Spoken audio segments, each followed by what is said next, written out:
In the mid-20th century, in the dark corridors of a secret laboratory complex hidden deep underground, a mad scientist named Dr. Friedrich Wolfgang and his assistant, an experimental surgeon, Dr.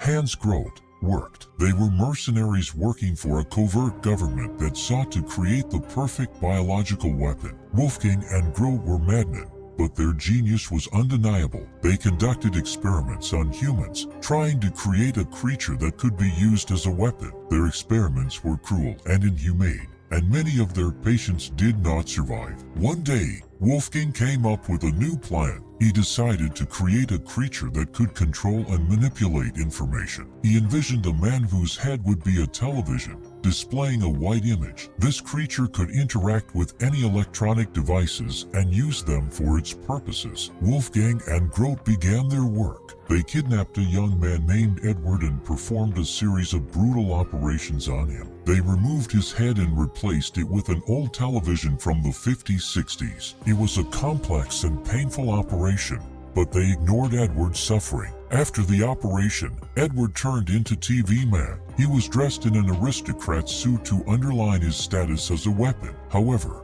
instead of becoming a soulless machine, Edward retained his humanity. He was trapped in the body of TV Man, but his spirit remained defiant. TV Man became a living nightmare for Wolfgang and Groth. He used his new abilities to hack the laboratory systems and free other patients. In the end, he was able to destroy the laboratory and escape, leaving behind destruction and chaos. However, the escape was only the beginning of his story. TV Man was cursed with his new body, but he decided to use his abilities to fight those who created him. He fought against mad scientists and corrupt governments, using his ability to control electronics to expose their secrets and hold them accountable. At the same time, he became a symbol of fear and horror for many. His appearance was a terrifying reminder of how far human madness can go in the pursuit of power and control. But for others, he became a symbol of resistance and hope. Proof that even in the most horrific circumstances, the human spirit can remain defiant. Meanwhile, TV Man became a defender of humanity from a new threat. TV Man uses a blue screen to freeze and hypnotize Skibidists, and agents could kill them.